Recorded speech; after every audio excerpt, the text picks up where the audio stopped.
The hotel staff stood frozen. No one could understand the furious millionaire guest speaking a foreign language. She yelled, waved her hands, chaos. But just as things escalated, a quiet maid stepped forward. And when she opened her mouth, speaking fluently, not in one, but 6 languages, everyone stopped and stared.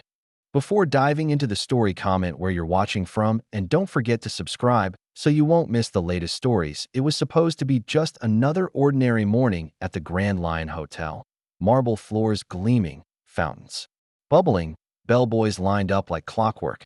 But then she walked in. A tall, elegant woman with piercing eyes, dressed head to toe in designer couture.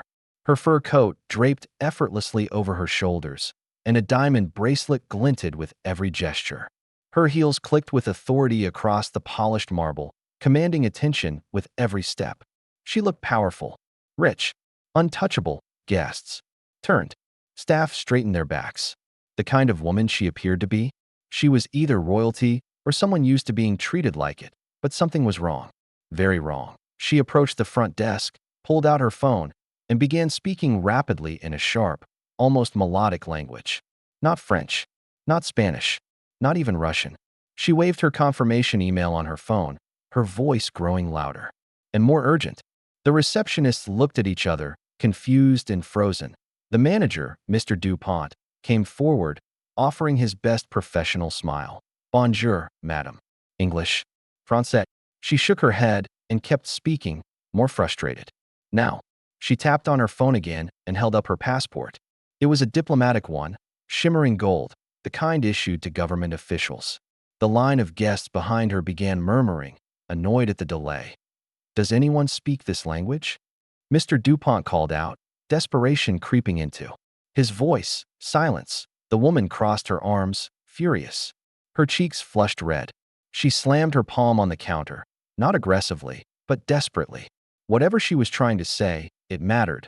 Then, a quiet voice from the back. I do. Everyone turned. It was Nia, the housekeeping maid.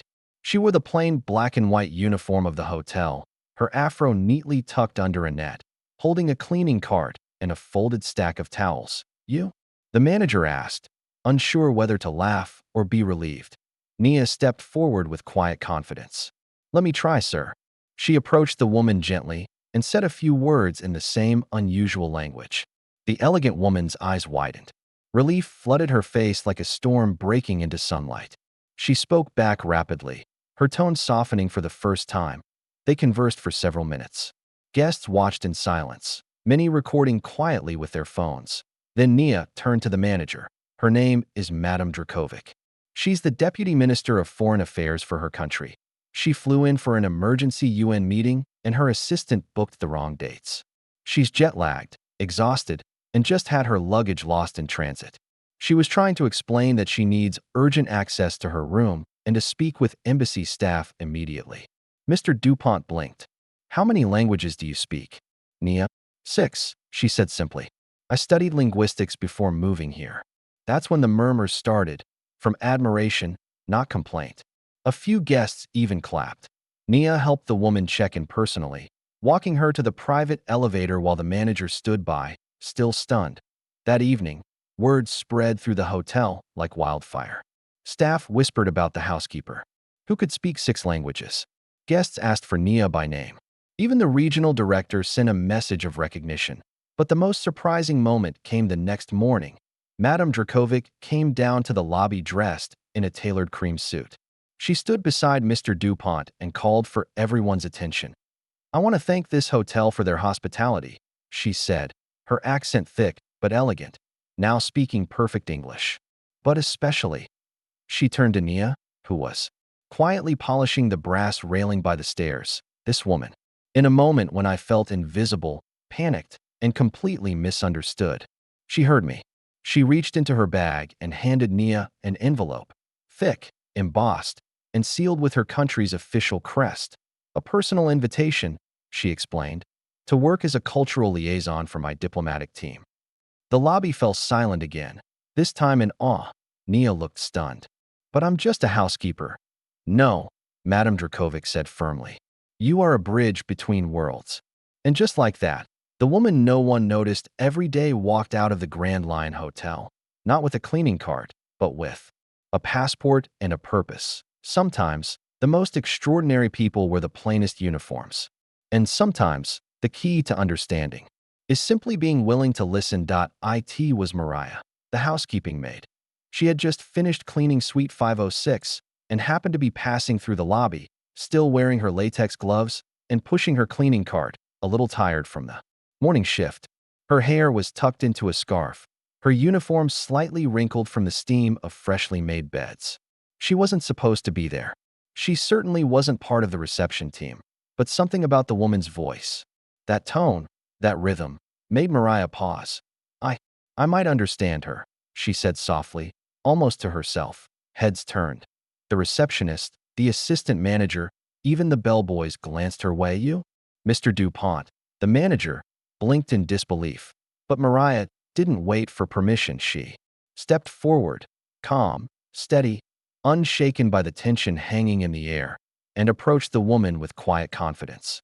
She stopped in front of her, gently removed one glove, and spoke in the same strange, melodic language the woman had been using. The entire lobby froze. The elegant woman's eyes widened, first with disbelief, then with something else, something warmer. Relief. She reached out and grabbed Mariah's hand with both of hers, as if she had just been rescued from a storm.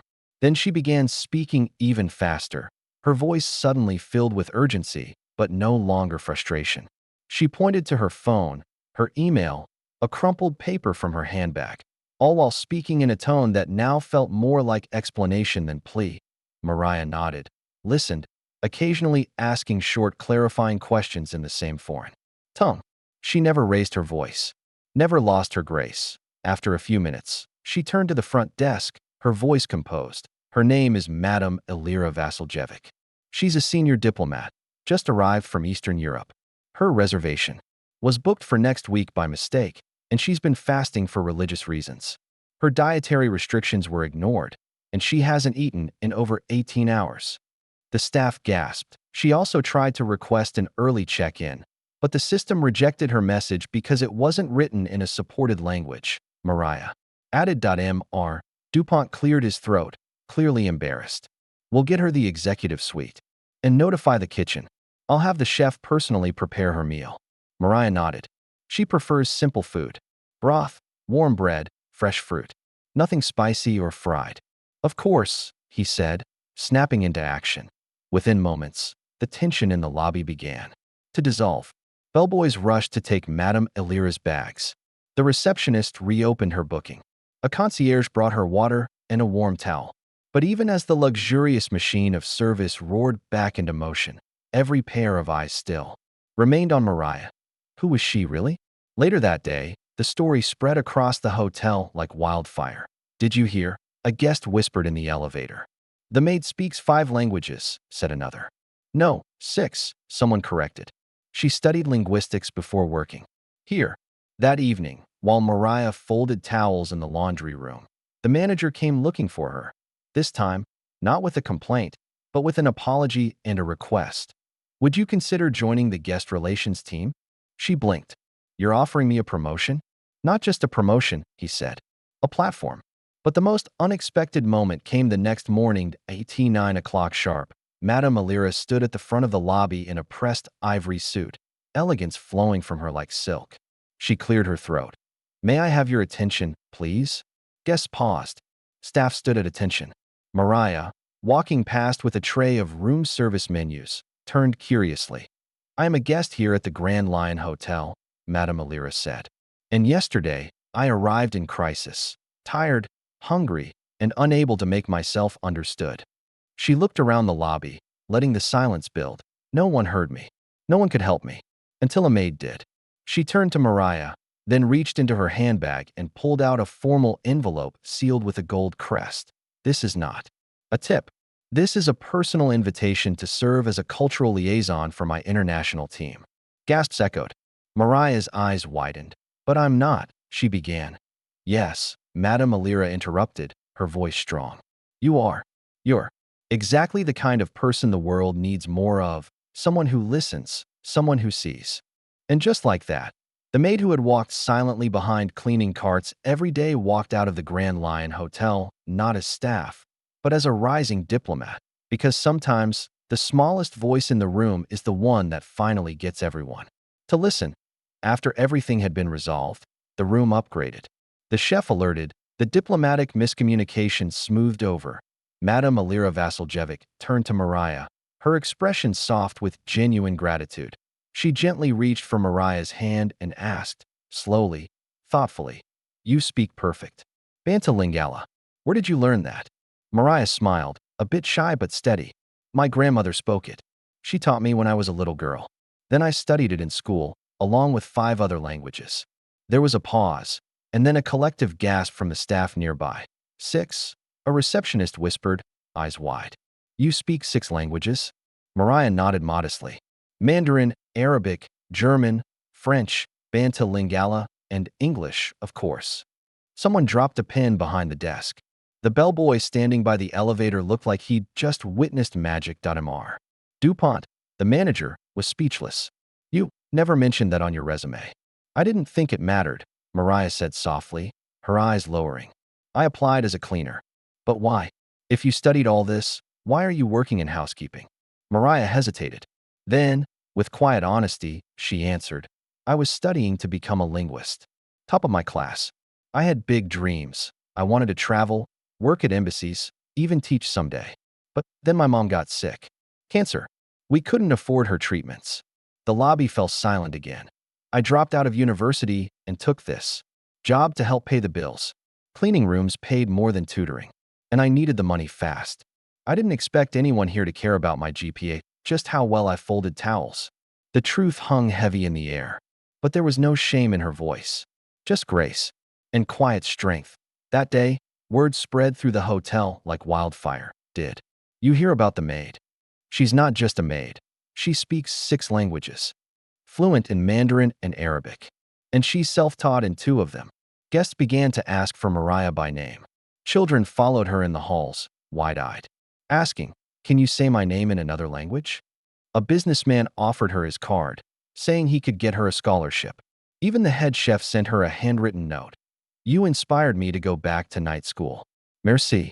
But nothing surprised Mariah more than what happened later that afternoon. Madame Alira called the manager and requested a brief meeting in the hotel lounge. When Mariah arrived, she found not just the diplomat, but also the hotel's regional director and a representative from an international NGO who happened to be staying at the hotel. Madame Alira stood up and introduced Mariah to everyone. "This young woman," she said proudly, "understood me when no one else could. Not just my words, but my frustration, my fear, my exhaustion.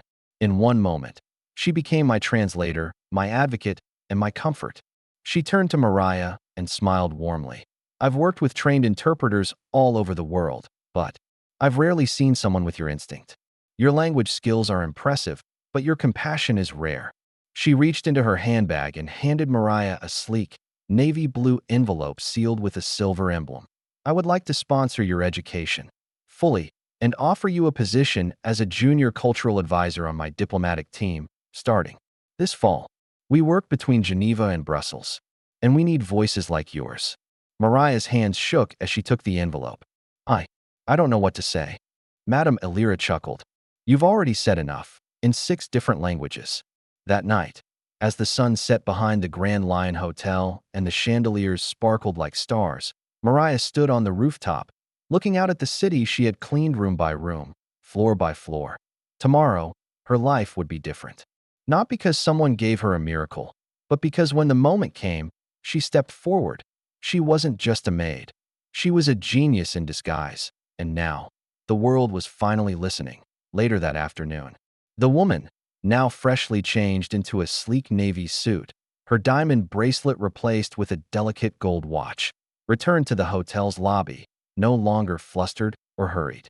Her name, by now, had made its way through the whispers of both staff and guests. Elena Volkova, a globally recognized art collector, an international businesswoman with connections in 5 continents and more stamps in her passport than most people could dream of. But now, she wasn't walking toward the penthouse or a gallery showing. She asked one thing, very clearly. I would like to speak to Mariah. Alone. They met in the hotel's tea lounge, a serene space with soft velvet chairs, porcelain teacups, and the distant sound of classical piano music trickling through.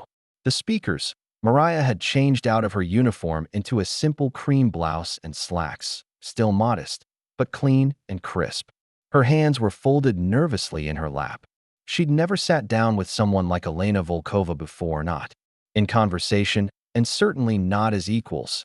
Elena sipped from a delicate cup, then placed it down with grace. Her eyes locked with Mariah's. "You saved me today," she said. Mariah opened her mouth to respond, but Elena raised a hand gently. "I don't just mean from embarrassment, or from the chaos at reception.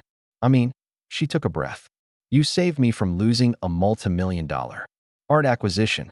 I had a private meeting, upstairs, in Suite 910, with an investor who only speaks Lingala, a very high-profile client.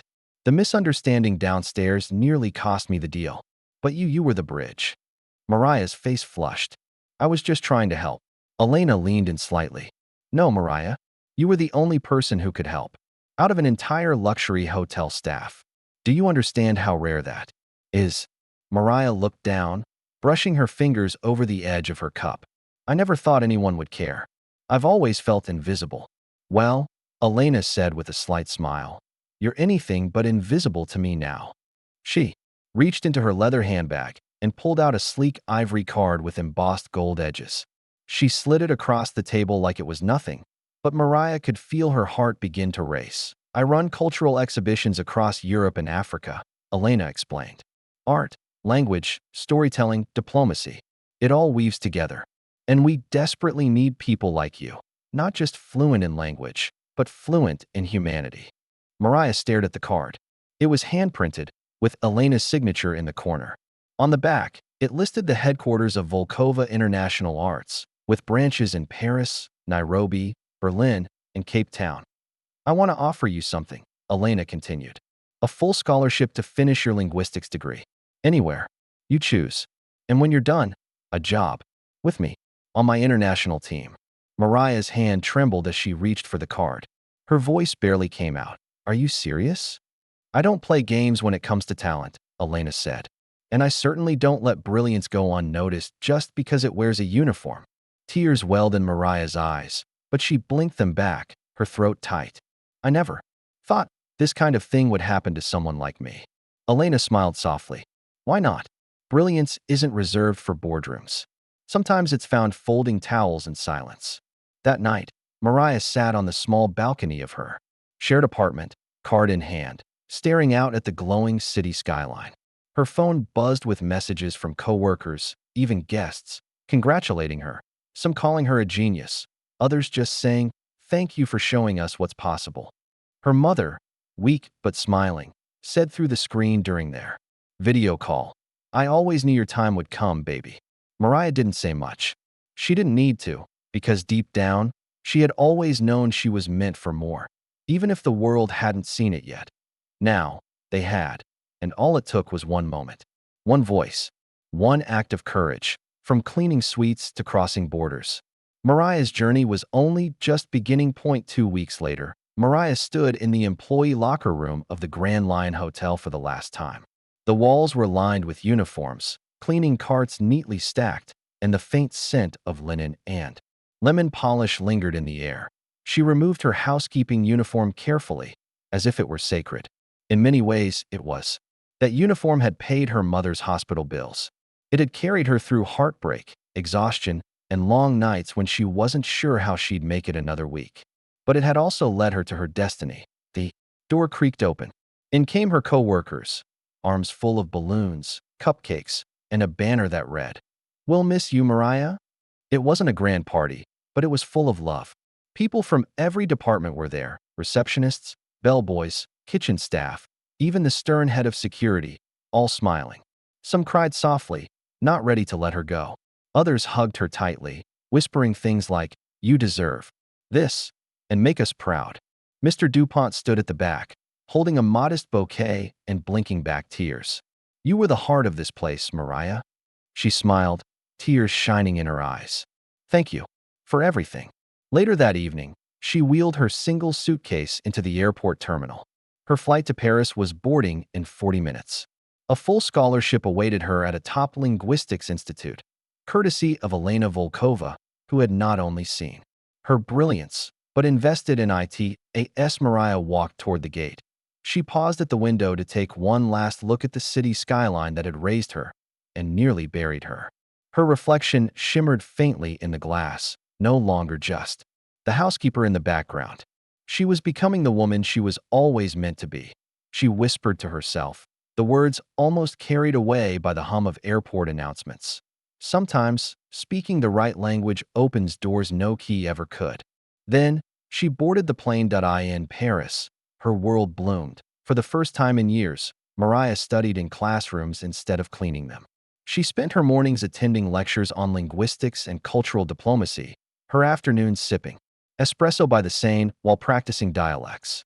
Her professors were astonished by her fluency, her discipline, her hunger to learn. They had no idea she once polished their floors. Mariah didn't just thrive, she soared. And as for Elena Volkova, she kept her promise. Mariah was offered an internship at the Volkova International Arts Foundation in her second year of studies. By the end of her program, she was already leading workshops and coordinating multilingual exhibitions across cities like Berlin, Nairobi, and Cairo. Within 2 years, Mariah became the foundation's lead cultural liaison. Her job wasn't just about language. It was about building bridges between diplomats and local artists, between governments and marginalized communities, between misunderstanding and empathy. She helped curate exhibitions that honored indigenous storytellers. She facilitated roundtable talks between young African poets and European publishers. She even gave a TED Talk in 3 languages that went viral worldwide. She traveled in designer coats now, but never forgot the feel of a cleaning cart handle. She stood in ballrooms now, but remembered the smell of fresh linen and bleach. Her roots grounded her. Her brilliance lifted her. And every time she saw a maid quietly move through a hotel, unseen by most, she smiled and whispered a silent thank you to the life that shaped her and the courage that allowed her to leave it. Mariah didn't just break stereotypes, she shattered them. She proved that a uniform doesn't define potential and that talent can be found in the most unexpected places.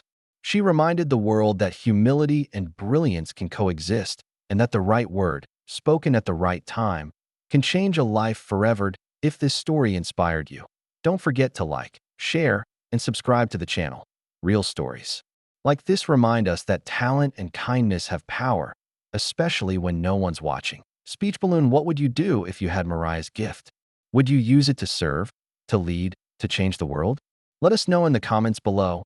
Hit the bell icon so you never miss a story that might just change how you see the world. Because sometimes, all it takes is one voice, one moment, to unlock a destiny.